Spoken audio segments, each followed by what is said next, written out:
what the earth are you living on? What planet do you think this motherfucker is gonna come, ascend from the sky, and bring you what you want from? Warning. If you are one that is easily triggered, click off now. These are cold facts, ugly truths in my opinion. You've been warned. So earlier this year, I ended a relationship and cut off an engagement from a great man. He was a good man. He loved God. He was a praying man. He loved and adored me. He was there for me. He was handsome. He was well educated. He didn't have any kids. He checked all the boxes. But there was still something missing. And I just knew that I could not go through with this marriage. There was just something that did not connect. I felt that there should have been a connection between he and I in order for me to be his wife. And so I cut off the engagement. And it was so difficult because he was a good man. It's easy when a person is not good. You can justify why you cut things off. But when a person is truly a good person, it's hard to explain. So I found myself trying to explain it to family and friends, and they were asking me a whole bunch of questions that, I could not say, exactly why, other than the fact that I just did not feel the connection. There was something that was not there that I needed to be there in order for this to be my husband. And so I'm gonna tell you what went in there. Can y'all guess what it is? I'll give y'all a few seconds. He did not have the edge. He didn't have that swag she was looking for. Black women love men with a certain perceived danger about them. You understand what I'm saying? Women in general, actually, but more specifically, black women. For women, dangerous equals fun. Safe, boring. You get what I'm saying? Safe equals boring, dangerous equals fun. This is how most women perceive things, especially in their younger years. So if you, like she said, homeboy had all of the boxes checked off. That disconnect was the excitement. She wasn't getting no excitement. And she didn't want to be locked in to this for the rest of her life. You get what I'm saying? Let's get back into it. I stopped trying to explain it and I just trusted my decision and I went on. But then I got an epiphany and it was just like, have you ever been shoe shopping and you saw a nice pair of shoes and it's like, ooh, I love the color. I love the style. The heel is the right size and it's a reasonable price. Like it's on sale and it's a good shoe. But then when you approach the shoe, you see that it's a size 6 and you need a size 7.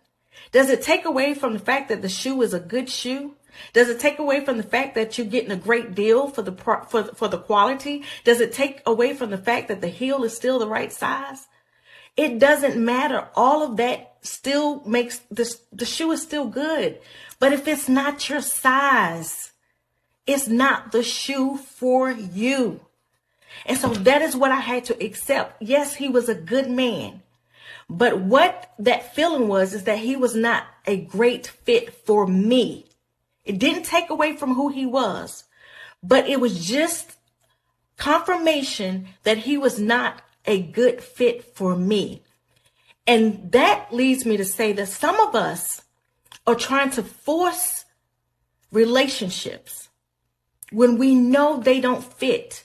It doesn't mean that the person is not good. It doesn't mean that they are not good-hearted people. It just means that they're not a good fit for you. So free them up.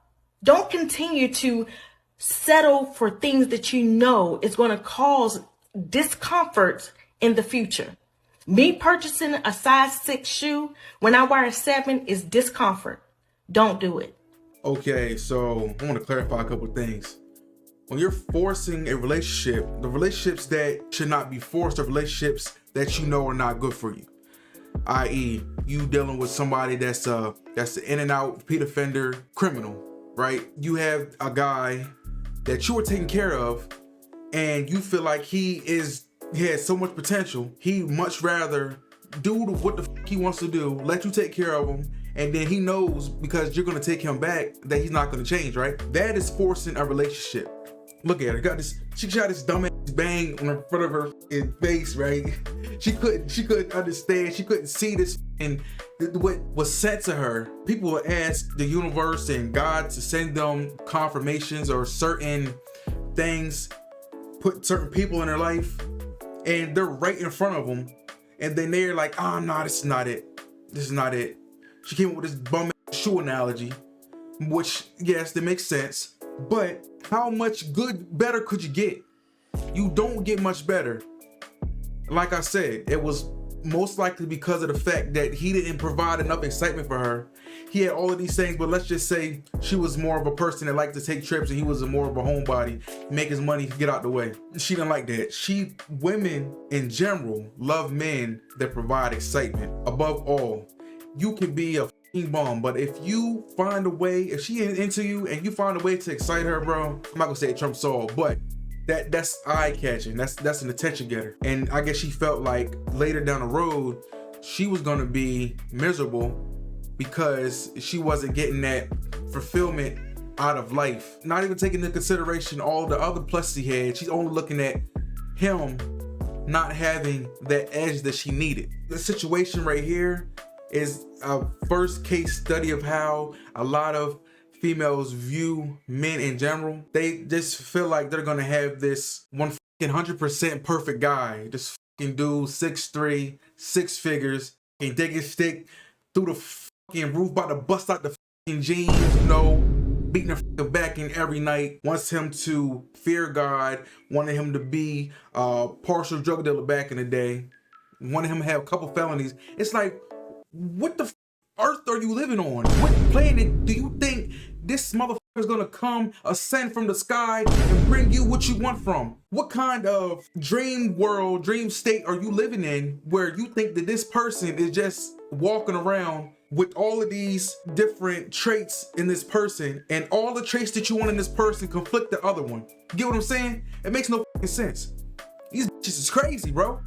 And this is what I'm saying, yo, that's why I'm bringing game to y'all, man. We get into it, and y'all need to watch out for females like this. There's a light at the end of this tunnel. This female realized she was not gonna be a good fit for this man. And y'all can say, oh yeah, she's crazy, this, that, and the third. Yeah, she may be. But for the guy, for the man that was in this situation with this female, this is a win for him, because he didn't get to the point where she didn't just not say nothing, let the wedding, the engagement, all of that go through. They're married 3-4 years down the line, 2 kids, 3 kids later, got a house and all of that built up. And then she makes the conscious decision that she's going to divorce him. That would really make the situation bad, right? Then we'll be having a whole nother discussion of why she didn't do it beforehand. So I give her that. She took accountability.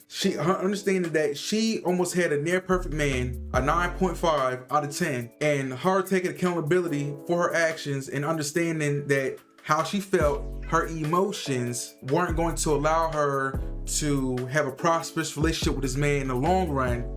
She went on to cut ties with him. Perfect.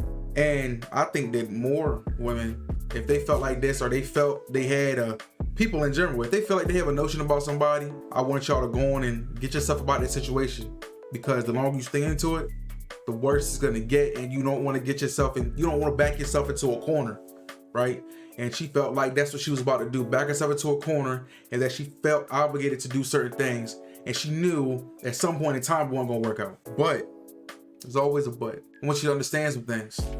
Being that you had this, you know, epiphany, you had these strong urges, you had something that you knew was not right about this man. If you get to the point where you are still searching for this guy after a certain point in your life, and you just think that these type of guys just come flooding in, it doesn't work that way. The likelihood of you sustaining a guy at his caliber is, you know, slim to none.